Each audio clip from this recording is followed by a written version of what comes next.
Next we have a series demonstration.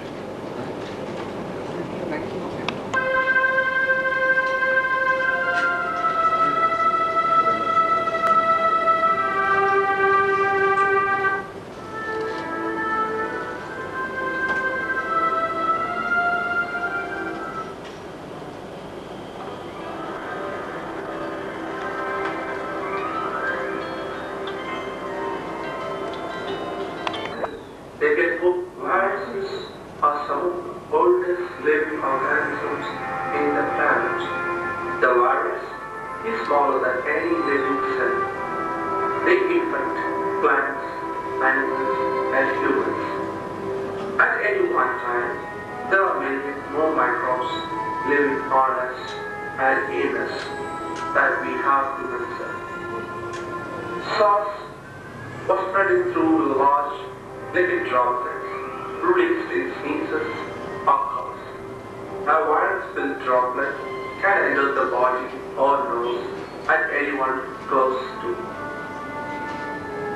Once inside the mucus, the virus cannot reproduce themselves, so they slip into individual cells and hijack them. Once they get into a live cell, they can force their way into the cell and change the cell into a factory, a virus factory. So the cell has no other function to produce more and more copies. Hence the virus is totally reprogrammed. The infected cell helps create perhaps 10,000 of new viruses, which then go on to affect other cells. Those 10,000 copies will be released from the cell and then affect 10,000 other cells in the surrounding area. And 6 hours after that, 10,000 cells will each replace 10,000 new viruses. You can see very quickly a matter of hours.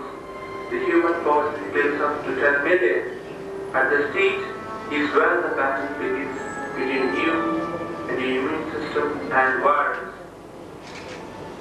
The SARS virus enters the body through tiny droplets expelled by SARS carriers. By 5th or 6th day, the lungs will show a worsening of its tissue, a sign of inflammation, and the immune system responds. On the next few days, the inflammation spreads and the lung tissue swells.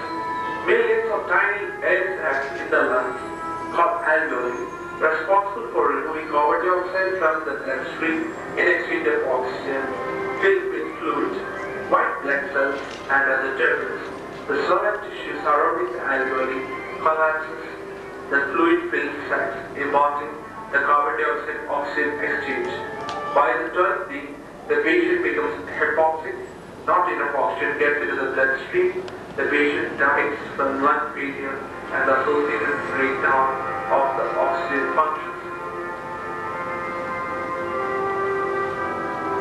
Coronaviruses replicate itself inside human cells by using not DNA but RNA, a more unstable form of genetic material. It's a crucial distinction. DNA is a very slow replicator, producing high-fidelity copies of itself with very few errors.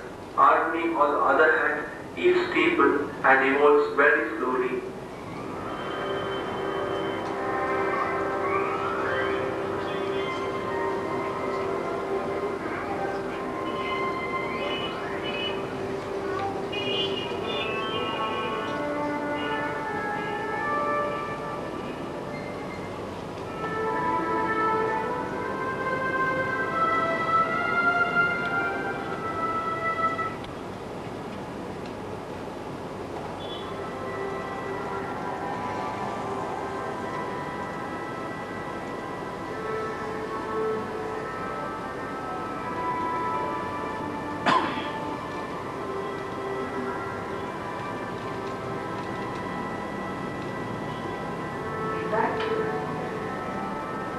Microvillus, nucleus, Golgi complex.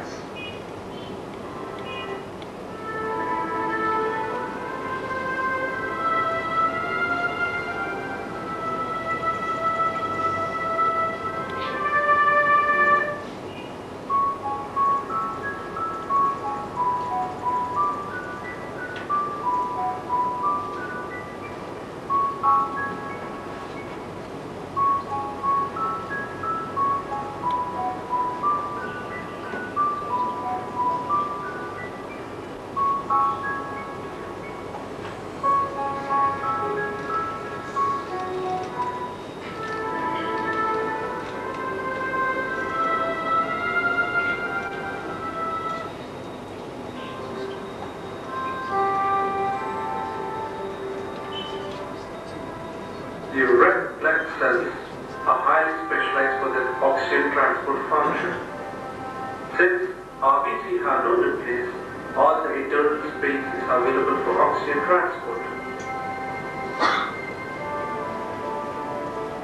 Blood cells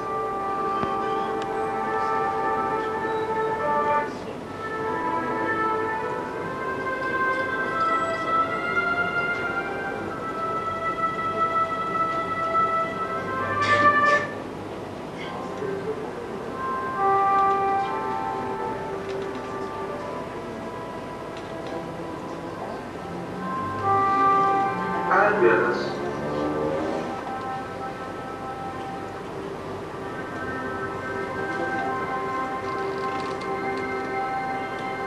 Upward right lung.